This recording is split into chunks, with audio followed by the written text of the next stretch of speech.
The neighborhood was calm, as usual, with neatly trimmed lawns and perfectly aligned trash bins. It was the kind of place where every little thing had a rule, enforced by a homeowners association that took its job far too seriously. At the center of that watchful eye stood Karen, the self-appointed queen of the HOA.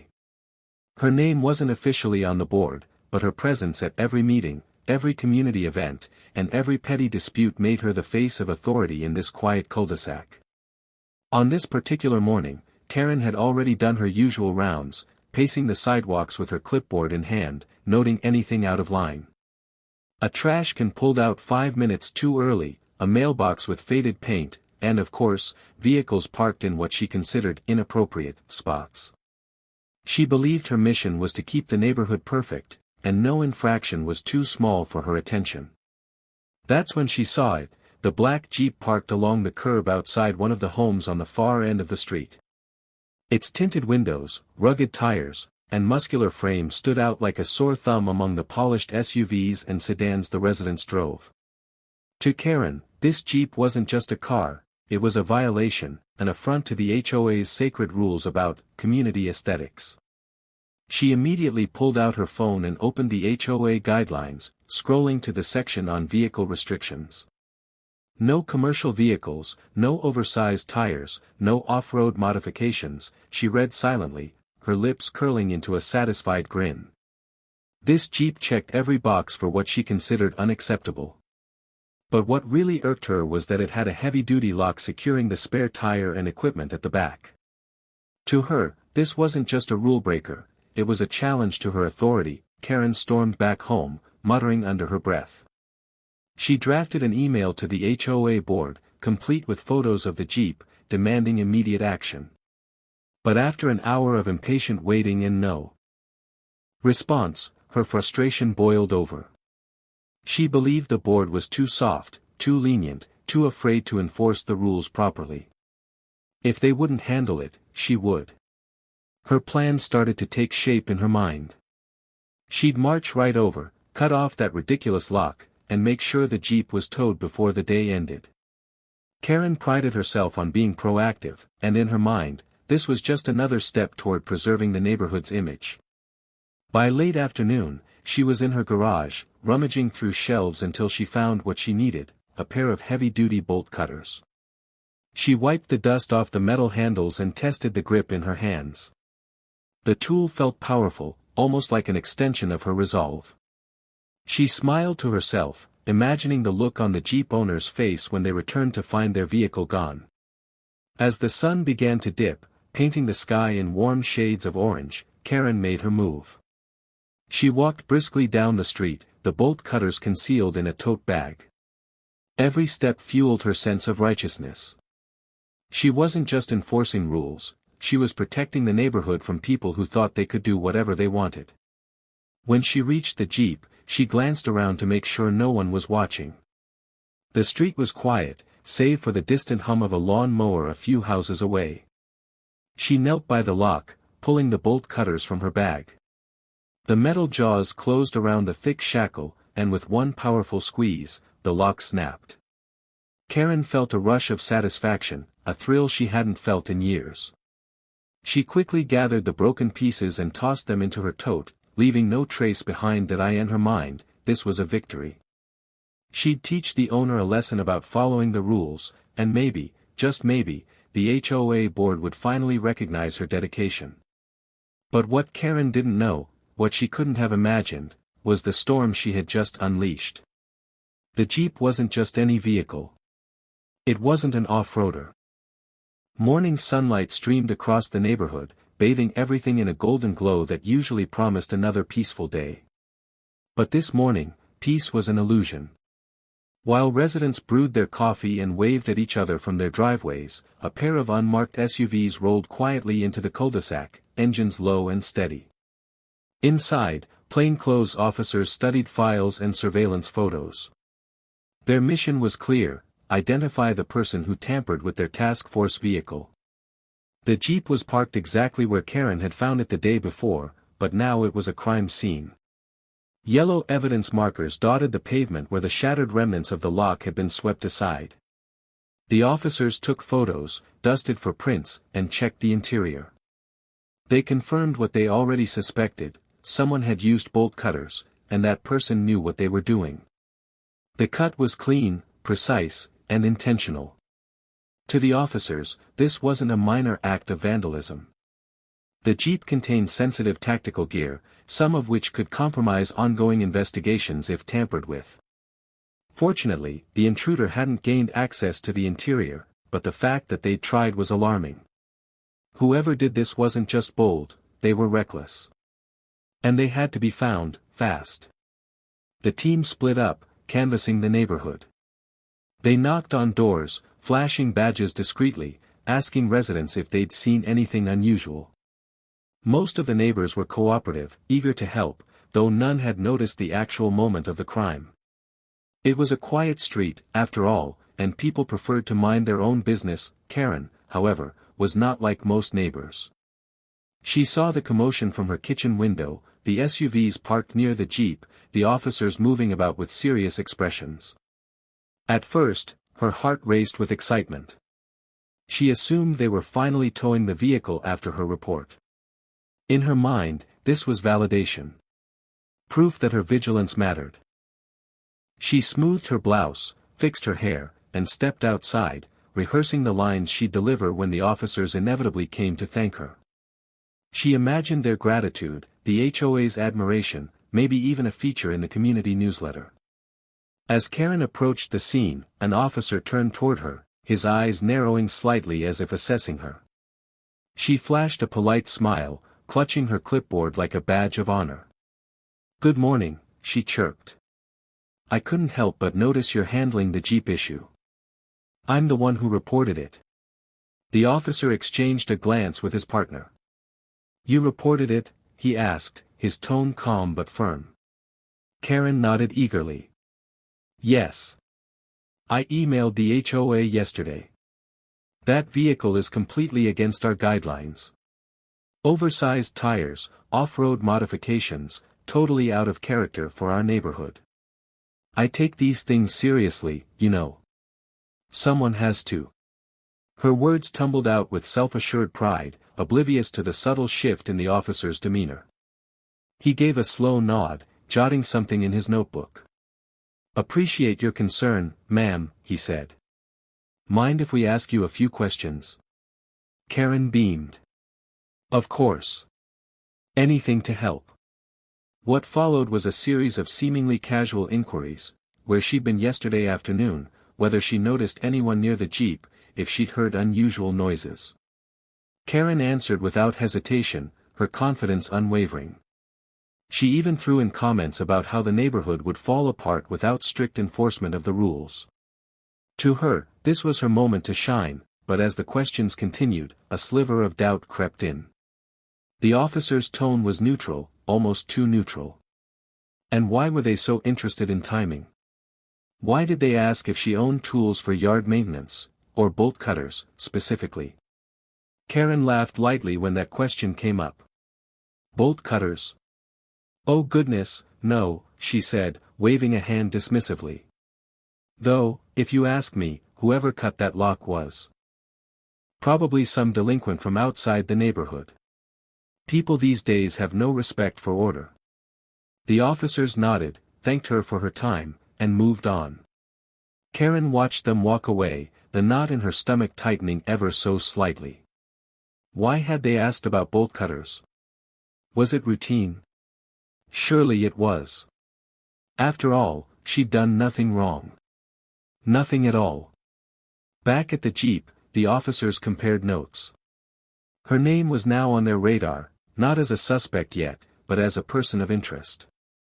She'd admitted knowledge of the vehicle before anyone else mentioned it, and her eagerness to insert herself into the situation was notable. They decided to dig deeper. Meanwhile, Karen returned to her house, trying to shake off the unease that had crept in. She told herself it was nothing, just standard procedure. She even typed up a fresh email to the HOA board, detailing her interaction with law enforcement and once again stressing the importance of strict rule enforcement. But as she hit send, her mind wandered back to the broken lock, now bagged as evidence. She wondered if the officers could trace anything back to her. No, she thought firmly. She'd worn gloves. She'd been careful. And no one had seen her. She was in the clear. Or so she believed. That evening, as the sun dipped below the horizon, another set of eyes observed her house. A discreet camera lens peered from a parked SUV, recording every movement. Inside, officers watched the feed, noting her restless pacing, the way she checked the street every few minutes. They didn't have proof yet, but their instincts told them Karen wasn't just a helpful neighbor. She was hiding something. The task force wasn't just investigating a broken lock anymore. They were looking at a potential breach of law enforcement property, a federal offense. And if Karen thought her HOA rules were strict, she was about to learn what real consequences looked like. The following morning dawned calm and bright, but for Karen, the tranquility felt forced. The image of the officer's questioning eyes replayed in her mind as she moved about her kitchen, making coffee that tasted more bitter than usual. Normally, she thrived on neighborhood drama, petty disputes over fence heights or lawn decor, but this felt different. There was weight to the officer's presence yesterday, a gravity that clung to her thoughts like humidity in the air. She told herself everything was fine. She had acted within her rights, enforcing community standards when no one else would. The lock. Just an unnecessary accessory on a vehicle that didn't belong. She had done the neighborhood a favor. That narrative was her shield, and she clung to it as she dressed and stepped outside for her morning walk. The street looked normal, sprinklers clicking softly, neighbors waving as they headed to work, but Karen's eyes kept drifting to the black Jeep. It sat in the same spot, though now it was flanked by discreet markers and a subtle but unmistakable police presence. Two unmarked SUVs lingered down the block. The officers weren't wearing uniforms, but Karen could tell. They had the same calm, scanning posture she'd seen in crime dramas. She turned quickly, feigning interest in a flower bed, but unease crawled up her spine. Had they discovered something? Were they waiting for her to slip? Unbeknownst to Karen, they had already begun piecing together a timeline. Her name had come up during conversations with other residents. Everyone knew Karen kept close watch over the neighborhood. Several had even joked, half seriously, that if anyone knew about that Jeep, it was her. That local reputation, combined with her own statements, made her stand out. Back at the command center, a mobile unit parked discreetly nearby, the lead investigator, Detective Moore, studied the preliminary findings. The lock bore no fingerprints, but that wasn't unusual. Whoever cut it had used gloves. Still, Karen's eagerness, her detailed knowledge of HOA rules, and her admission of filing a complaint the same day the lock was cut, all of it fit a pattern he'd seen before. People who interfere in operations often think they're doing something justified. Karen had no idea her life was under a microscope. Her email to the HOA board from the previous day had already been flagged and pulled. The tone was assertive, almost aggressive, emphasizing her personal crusade for neighborhood order. Combined with her online presence, social media posts railing against eyesore vehicles, and rule-breakers, the image forming in the investigators' minds was troubling. Meanwhile, Karen's day spiraled into small but significant discomforts. A casual wave from a neighbor felt loaded with suspicion. The postman's glance lingered half a second too long. And when she stepped into her garage to fetch gardening tools, the sight of the empty hook where the bolt cutters had hung gnawed at her. She'd tossed them into a storage bin last night, beneath old holiday decorations, but the fear that someone might find them, someone with a warrant, crept in like a shadow she couldn't shake. As hours passed, Karen's confidence cracked. She considered emailing the officers to offer more help, but something stopped her. Would that make her look guilty? Better to stay quiet, she decided, and let the matter resolve itself. But law enforcement wasn't waiting for her to reach out. That afternoon, a plain envelope slid into her mailbox, bearing no return address, only an official seal in the corner. Inside was a single sheet requesting her presence at the local precinct for a follow-up discussion regarding recent neighborhood activity. The language was polite, but the undertone was clear, this wasn't optional. Karen's pulse quickened as she read the words. Her hands trembled slightly, smudging the ink at the edge. She tried to steady herself with logic. Maybe they just wanted clarification. Maybe they were interviewing everyone. But deep down, a voice whispered what she refused to admit, they suspected her. That night, sleep eluded her. Every creak of the house, every passing car light filtering through the blinds felt amplified. She replayed the scene of cutting the lock, imagining angles she might have missed, security cameras, a witness hidden behind curtains. Her boldness, which had felt so satisfying in the moment, now seemed reckless. Across the street, inside one of the SUVs, a camera recorded her silhouette pacing in front of a bedroom window. Detectives watched in silence, noting patterns of behavior, restlessness, agitation, avoidance. To them, these weren't quirks, they were signals.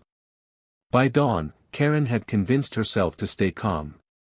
She rehearsed explanations, she'd simply been concerned about safety, about strangers bringing questionable vehicles into the neighborhood. If they pressed about the bolt cutters, she'd deny everything. They had no proof, after all. No video, no fingerprints. She'd outsmarted them. Or so she thought.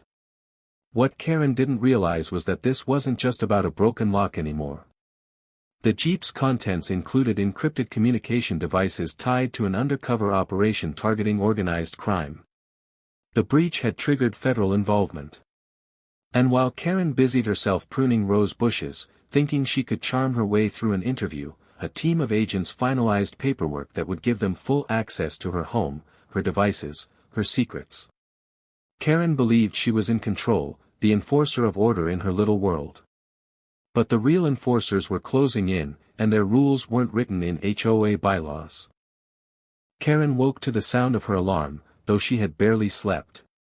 Her mind had churned all night, cycling through excuses, explanations, and carefully crafted lines that might make her sound innocent if questioned again. She stood before the mirror, forcing a smile, adjusting her blouse as though presentation could mask unease. Today, she told herself, she would project confidence. But the calm she rehearsed crumbled the moment she glanced out her front window.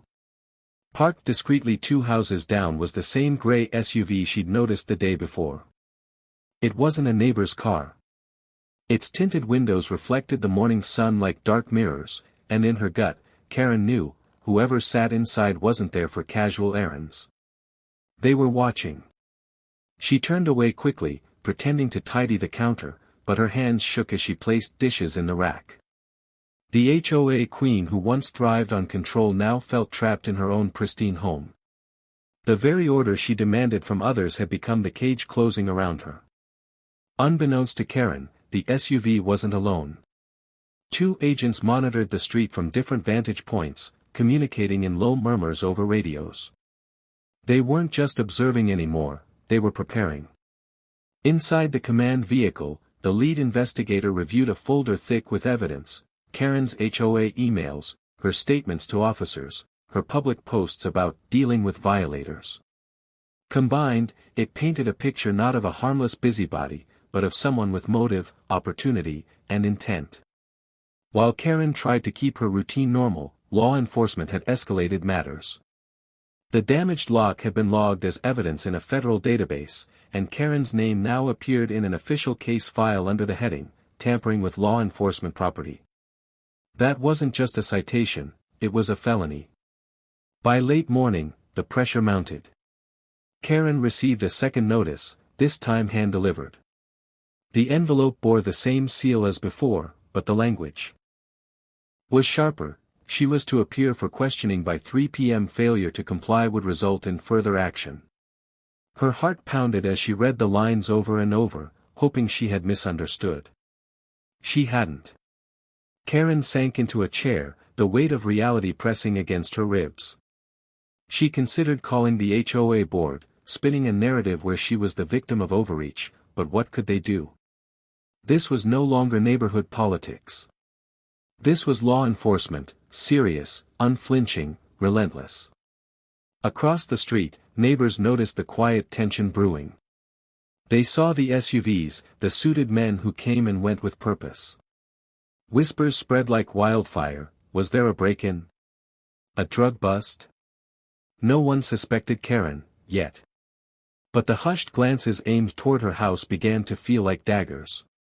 At 2:30 p.m., with dread coiling in her stomach, Karen dressed for her appointment. She chose a navy blouse, modest jewelry, and heels that clicked too loudly against the floor.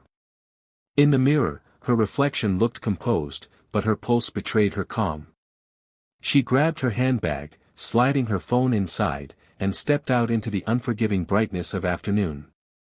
The drive to the precinct felt endless. Every red light, every stop sign seemed to conspire against her, drawing out the journey like a punishment. When she finally pulled into the lot, the sight of the low, gray building with its stark lettering, Police Department, made her chest tighten. Inside, the air smelled faintly of disinfectant and paper. A receptionist greeted her politely, directing her to a small waiting area. Karen sat, legs crossed, gripping her bag as though it were a lifeline. Minutes crawled by until a door opened and a man in a dark suit stepped out. His expression was unreadable, his tone calm but edged with authority as he invited her in. The interview room was colder than she expected, its walls bare except for a clock that ticked with cruel precision. She sat at a metal table, her reflection faint in its surface, while two investigators settled across from her. They introduced themselves, Detective Moore and Agent Ruiz, before laying a folder between them. Karen's eyes flicked to the papers inside, catching glimpses of photographs, the Jeep, the shattered lock, and, her breath caught, what looked like a zoomed-in shot of her walking near the vehicle days earlier. Her mouth went dry. The questions began softly, almost conversational. Why had she reported the Jeep? Did she feel threatened by its presence? Karen clung to her script, explaining her dedication to community standards, framing herself as a concerned resident acting for the greater good. But as the inquiries deepened, where she was during specific hours, whether she owned tools capable of cutting metal, her answers faltered. Detective Moore's tone never rose, yet every word pressed harder than the last. He slid a document across the table, a copy of her HOA email, time-stamped hours before the lock was discovered cut. Another sheet detailed her prior complaints about vehicles, highlighting phrases that now sounded obsessive when read aloud. Karen forced a laugh, brittle and hollow. So I care about rules, is that a crime? Moore didn't answer. Instead, he asked about bolt cutters again. Did she own a pair? Where were they now? Karen denied it flatly, but even as the word, no, left her lips, her mind raced to the storage bin in her garage, the one stuffed under tangled strings of holiday lights. The interview stretched past an hour, each question stripping away layers of her composure. By the end, Karen's confidence had thinned to a fragile thread. They didn't arrest her, not yet, but they didn't release her without a warning either. Stay available for further questioning, Moore said, his eyes lingering on hers just long enough to make the meaning clear. This wasn't over. When Karen stepped back into daylight, the world felt harsher, smaller. She drove home on autopilot, barely noticing the scenery she once obsessed over. Her kingdom of manicured lawns and color-coordinated mailboxes now felt like enemy territory. Every house hid eyes, every window a lens of judgment. What Karen didn't know as she pulled into her driveway was that the search warrant had already been signed. While she sat in that sterile room spinning half-truths, a team had been mobilized. And within hours, her quiet suburban home would become the epicenter of a storm she could no longer control. By the time Karen returned home from the precinct, the sun had begun its slow descent, casting long shadows across the cul-de-sac. The neighborhood, usually her domain of control and order, now felt foreign. Every face behind every curtain seemed like an enemy watching her unravel. She parked her car, sat motionless for a moment, and inhaled deeply, trying to regain some semblance of control. But control was already gone. She stepped inside, closing the door softly behind her, as though quiet might make the tension disappear. The house was immaculate, every cushion fluffed, every surface polished, yet Karen couldn't shake the feeling that chaos was creeping in through the cracks. She poured herself a glass of wine, her hands trembling so much that the crimson liquid sloshed against the rim. Karen told herself she had time. The officer's questions were sharp, but she hadn't confessed. They had no proof. At least, that's what she repeated like a mantra. She sipped the wine, willing calm into her veins, and headed for the living room window. The SUV was still there. Watching. Waiting. What Karen didn't know was that mere blocks away, an unmarked van idled quietly, filled with agents in tactical gear. The warrant had been signed. Authorization for a full property search had been granted on the grounds of tampering with law enforcement equipment, a federal offense that left no room for negotiation. At 6:42 p.m., the stillness shattered. A firm knock rattled Karen's door, followed by a voice that carried the weight of command: "Federal agents. Open the door." The glass slipped from Karen's hand, shattering against the tile as wine bled across the floor like a warning. Her chest tightened. This couldn't be real. This was the kind of thing that happened in crime dramas, not in her pristine home, not to her. "Open the door," the voice boomed again, harder this time. Karen stumbled forward, her mind a frenzy of thoughts. Should she hide the cutters? They were still in the garage, buried beneath boxes of holiday decor. But the pounding grew louder, more insistent, and before she could reach the hallway, the door swung open under the force of a battering ram. The scene erupted in controlled chaos. Agents flooded in, black jackets marked with bold letters, weapons at the ready, voices overlapping in sharp commands.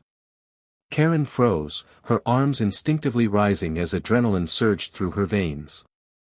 Her perfect living room became an arena of methodical disarray as agents fanned out, securing each room with precision.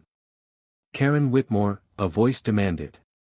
She nodded weakly, words caught in her throat. "You're not under arrest, yet. But we have a warrant to search the premises." The lead agent handed her a document, though the blur of her vision turned the letters into meaningless shapes. Before she could process it, two agents headed straight for the garage. Karen's stomach dropped as if an invisible hand had yanked it downward. The search unfolded with ruthless efficiency. Drawers opened, cabinets emptied, storage bins overturned. Karen hovered helplessly in the corner, watching as strangers dismantled the sanctuary she had curated with obsessive care. Every photo frame, every polished surface now bore fingerprints of intrusion. And then came the words that sucked the air from her lungs: "Found something." An agent emerged from the garage, gloved hands gripping a pair of heavy-duty bolt cutters. The metal gleamed under the overhead light, its jaws still bearing faint scratches where they had bitten through steel. A hush fell over the room, broken only by the scratch of a pen as another agent logged the evidence into a bag. Karen's knees weakened. She opened her mouth to speak, but nothing came, no excuses, no clever justifications, only a strangled gasp as reality crashed down. The agents didn't stop there. They combed through her emails, devices, HOA files, pulling thread after thread from the tapestry of her so-called perfect life. Screenshots of her complaints, her relentless pursuit of rule-breakers, were catalogued alongside the physical evidence. Each detail added weight to the case, taking shape in silence. By the time the team concluded, Karen's home resembled a crime scene rather than the showcase of order it once was. The lead agent approached her calmly, his tone professional, almost sympathetic.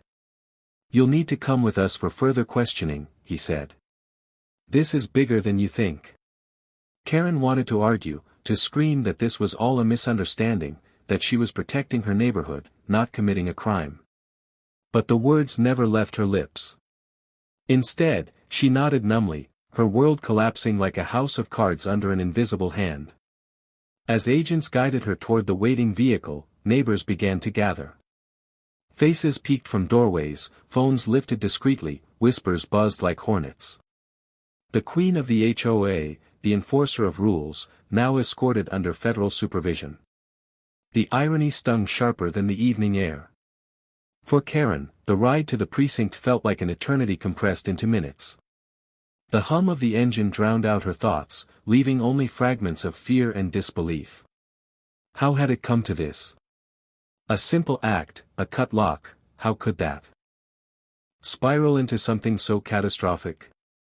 The answer awaited her in a sterile interrogation room, where a folder thicker than before sat ready. Inside were details Karen had never imagined: surveillance reports, operational blueprints, classified communications, all tied to the Jeep she had so casually targeted.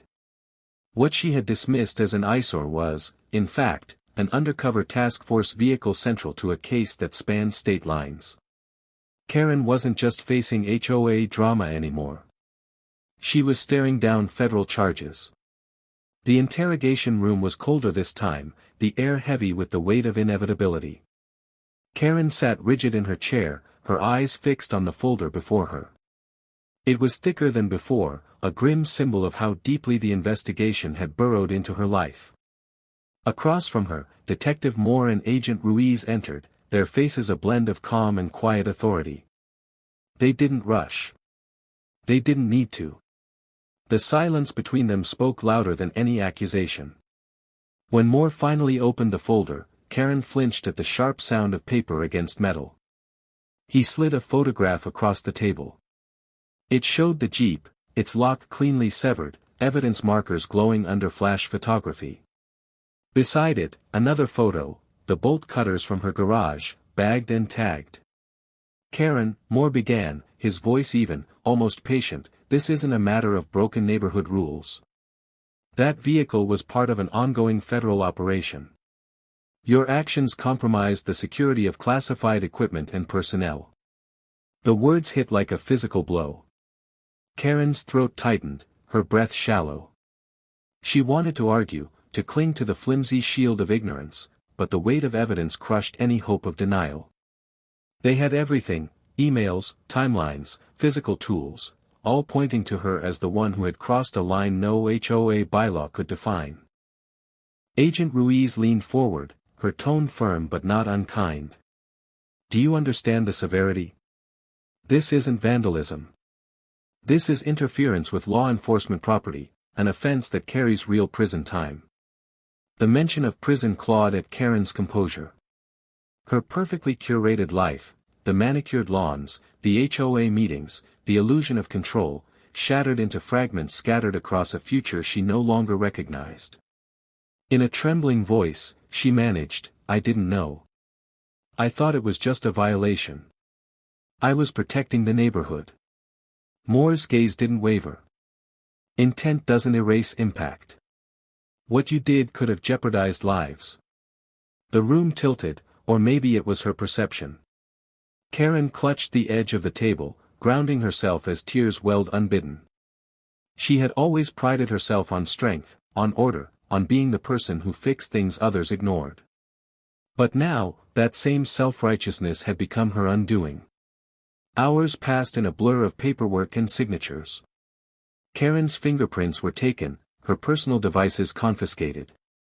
By the time the formal charges were read, tampering with law enforcement equipment, obstruction of a federal investigation, she felt hollow, as though her spirit had drained away under the fluorescent lights. When the agents escorted her to a holding cell for processing, the reality settled like a lead weight: this wasn't going away with an apology or a fine. This was a criminal case that could define the rest of her life. Meanwhile, word had already seeped back into the neighborhood. Photos of Karen being led away circulated in group chats. Speculation exploded on social media: what did she do? Why were federal agents at her house? The queen of the HOA had become the subject of whispered judgment, her name synonymous with scandal. As Karen sat on the narrow bench of her cell, head bowed, fragments of her old life flickered in cruel clarity: wine nights with the HOA board, gossip sessions by the pool, the smug satisfaction of catching someone's trash can out of alignment. All those battles fought in the name of order now seemed laughably small against the chaos she had invited upon herself. Days later, Karen stood before a magistrate for her initial hearing. The courtroom was sterile, indifferent.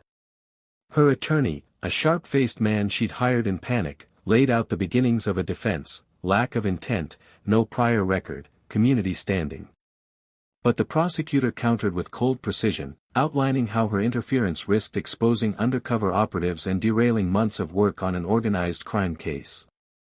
Karen listened as though submerged underwater, the words reaching her ears but refusing to make sense.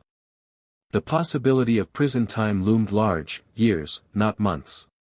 Even in the best scenario, her reputation was ruined, her savings gutted by legal fees, her status in the neighborhood obliterated beyond repair. By the time she was released on bond, the cul-de-sac no longer felt like home. The once pristine lawns mocked her with their sameness, as if the world had moved on without her.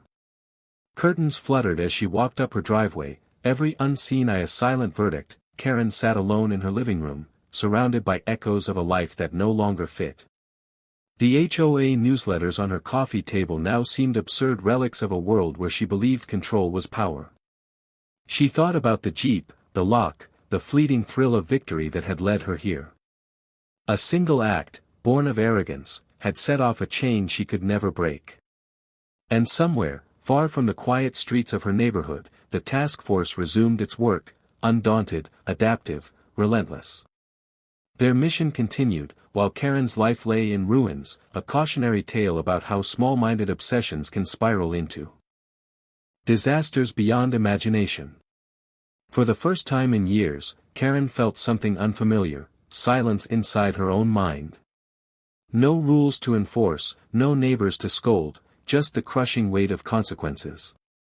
The HOA queen had fallen, and in her place stood a woman who finally understood the cost of control.